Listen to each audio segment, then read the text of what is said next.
Good evening everyone. এটা ভাল খবৰ আছে এইখিনি এমপ্লয়ৰ কাৰণে গ্ৰেড 3 আৰু গ্ৰেড 4-ৰ।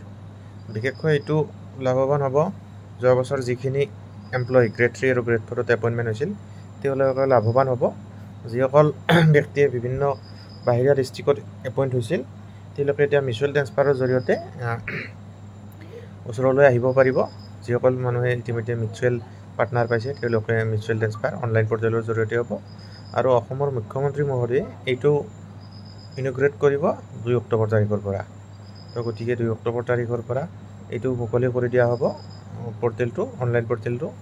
তাৰ বিষয়ে এইটো লেটাৰ লিখিছে কমিশনাৰ ছেক্ৰেটেৰিয়েটৰ পৰা জেনেৰেল এডমিনিষ্ট্ৰেশ্যনৰ, আৰু এইখিনি লিখিছে ছিনিয়ৰ মোষ্ট ছেক্ৰেটেৰিয়েটলৈ।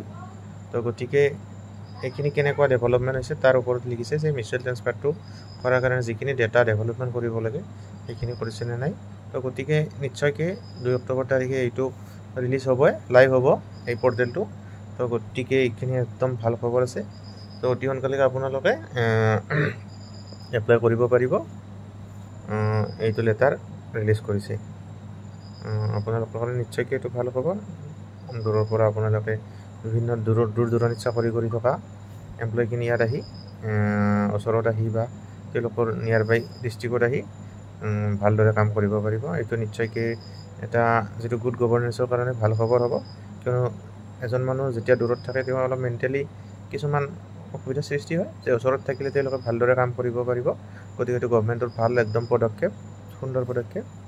তো লেটাৰখন আপোনালোকে ভালদৰে চালে গমেই পাব কি লিখিছে যে 2 অক্টোবৰ তাৰিখৰ পৰা এইটো নিশ্চয়কৈ অপান হ'বই। তো আজিলৈ এইখিনিয়ে, থেংক ইউ।